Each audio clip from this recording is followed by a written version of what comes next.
Alright guys, I'm back. Sorry for that inconvenience. This is part 2 of my 2014 coming soon highlights, or whatever I'm going to be calling this video.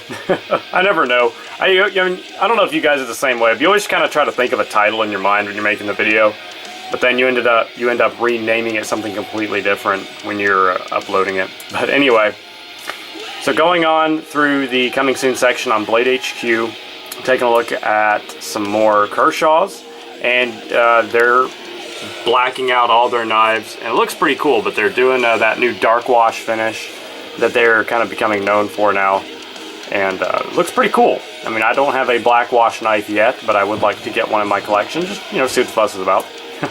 See it in person. But you see the cryo, the new cryo Tanto design, and also the thermite. Very cool. And also the shuffle, which I don't really have an interest in because it's one of those multi-tool knives, and one of the multi-tools is a bottle opener, which I have absolutely no use for.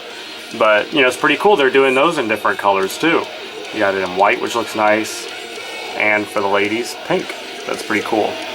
Another thing I'm very excited about, and you can see that Kershaw is getting a lot of praise, or Kai Cutlery in general is getting a lot of praise from me in this video, and it's probably going to be getting more praise in the future when I get some of these knives.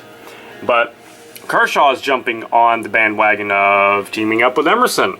So very, very cool. So right here you see you have the CQC 1K. It's like the Gentleman Gym. It's real thin, slim, kind of like a pig sticker. Over here you have a nice recurve design, the Kershaw CQC 2K. Very cool. These are all, a lot of these I cannot find exact Emerson counterparts to. So a lot of these are, from what I can tell at least, Kershaw designed with Emerson influences.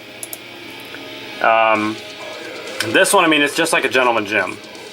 But these are nice. They're all going to be manual, I believe. They're all going to have HCR 13 MOV steel.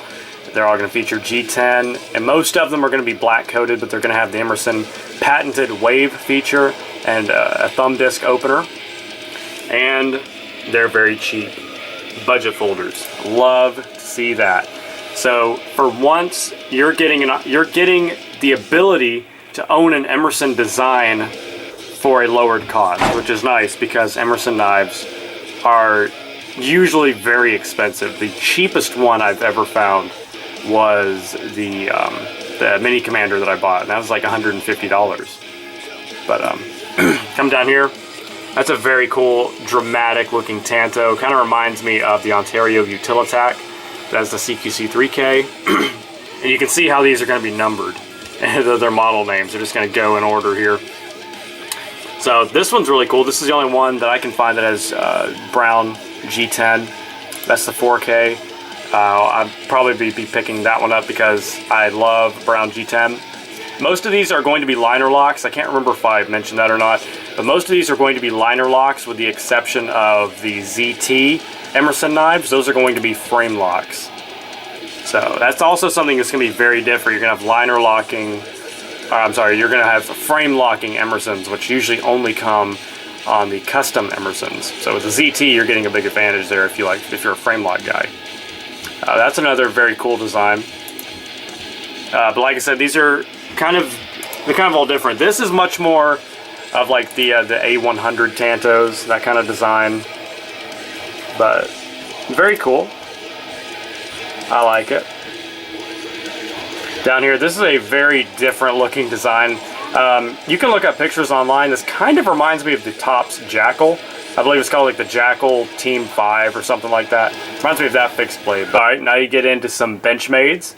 You have some new Benchmade outdoor folders and fixed blades. So they have like the wood scales. It looks pretty cool. It's not really my thing. I'm not really into the natural handle materials. That's just me. But it looks pretty cool. This one, however, I really like. This is the Benchmade North Fork folder. It's an axis locking folder. Nice looking blade. It's going to be featuring S30V instead of 154cm, and is going to have some cool looking gray and black and like white G10 scales. So let's see, you're getting G10 Yes, it's G10. You're getting G10 S30V for 140 bucks. That's, if I'm not mistaken, that's around the same price as a Griptilian that has those cheap plastic scales and 154 cm. So you're getting a better deal with that, and some cool fixed blades coming with the same G10. And then you also have some Benchmade Contigo fixed blades, which look pretty cool. I would prefer just to have the folder, but those are pretty cool. Some more Contigo fixed blades. And also, it's also pretty cool.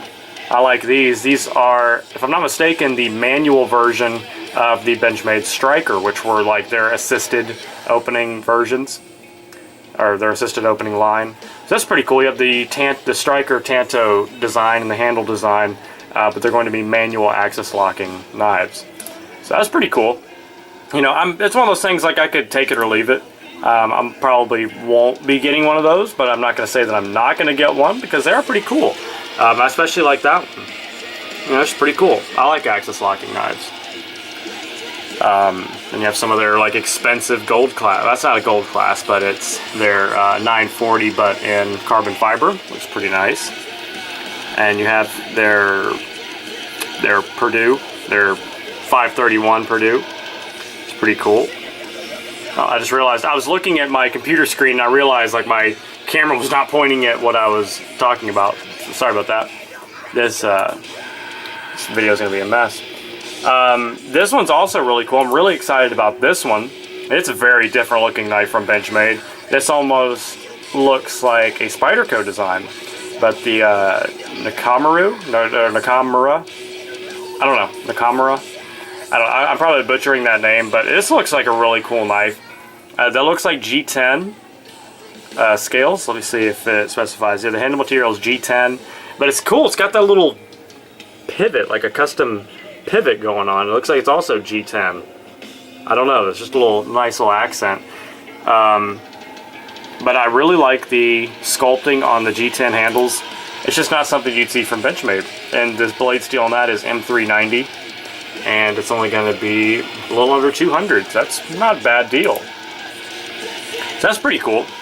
Also a knife that I've looked at for a long time, and that is the Emissary. Well, this is a large version of it, which is cool because my problem with the Emissary has always been it's too small. You know, I've handled them in person and they're just a little too small for my hands. But this is a large version of it. It is an assisted opening knife, and it packs a punch too when it flips out. I really like the Emissary.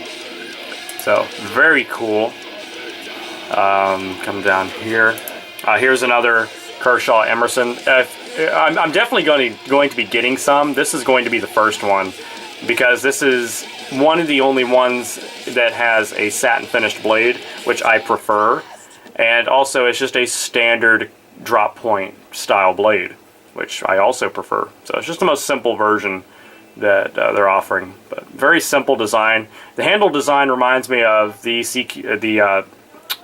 Mini Commander that I had, so that's cool.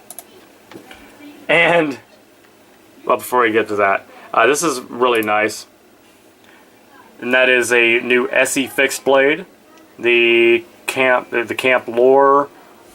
I'm not even gonna try to pronounce that. Maybe some of you guys can. Maybe you're better than me. I don't know. But it seems to be a stainless steel. Either that or it's just going to be uncoated, because they did some of those SE3s, I believe, in the uncoated stone-washed blades. I don't know how well those went over. Down here you have some new Quartermaster knives. These are very different. I would like to get my hands on a Quartermaster knife eventually, just because they're so different and they're so mechanical looking, and I just really dig that kind of knife style. But here is... Actually, this is the knife that made me want to start making a video in the first place, just talking about this. But I decided to make it a whole video instead. This is another Boker collaboration with a custom knife maker, Tough Thumbs. Well, his company, Tough Knives, but we all know him as Tough Thumbs, Jeff. Yeah, I don't know how many of you guys have been watching his videos, but I've been watching them since the very beginning. And I remember he made several videos in the past dogging Boker on their quality. And made several videos about talking about he's never going to buy Bokers again. He's tired of Boker. He's contacted them, talking about how much how much they disappoint him. And here they are making a production version of his custom Wartoad friction folder. I just thought that was so hilarious that this is the one company, and that video had a lot of views. And he's talked about this a lot in the past, about his reputation with Boker. And I just thought that was so hilarious that the one company that decided to make production versions of his knives was Boker. So I just thought that was kind of funny. I don't know if this is their way of making amends. I'm really not sure. But, you know, it is what it is. I mean, I think it's a cool idea. I've said it before and I'll say it again. I love Boker's drive to constantly want to make production versions of custom knives, to allow us to feel, at least feel the custom feel, but not, you know, it's not going to be custom quality, but we get to get these knives in hand because they're the same dimensions, just different materials. So if you've always wanted a Tough Knives Wartoad but never could afford them or never could get your hands on one for one reason or another, here's your opportunity to at least get the feel of it. So I think that's very cool. I'm not a friction folder guy, but I think that's going to be a hit. I just thought that was kind of funny. I don't know what the story behind that is. But here's some more Jason Browse knives. I love Browse blades. I would love to get my hands on the Division. You got some mini Divisions. Here's some more Silent Soldier neck knives. Ones with the finger guards. I like those. I really like this one, the V2, the Ranger. The V2 Ranger, rather. But yeah, from then on, I could talk more, guys, but those were just the knives that I was the most excited about. That's also, just real quick, something I do think is really cool, a K-Bar Snowdy collaboration. I think that's pretty cool. Whether you like Snowdy or not, yeah, it's another controversy, but it's pretty cool. Anyway, guys, hope you enjoyed this video. Let me know what you guys are excited to see for this year, what knives you're really looking forward to getting. And I hope you enjoyed the video. But like I said, I'd love to hear your thoughts down in the comment section. Alright guys, have a great rest of your day. Stay safe, stay sharp, and God bless. Sherman614. Peace.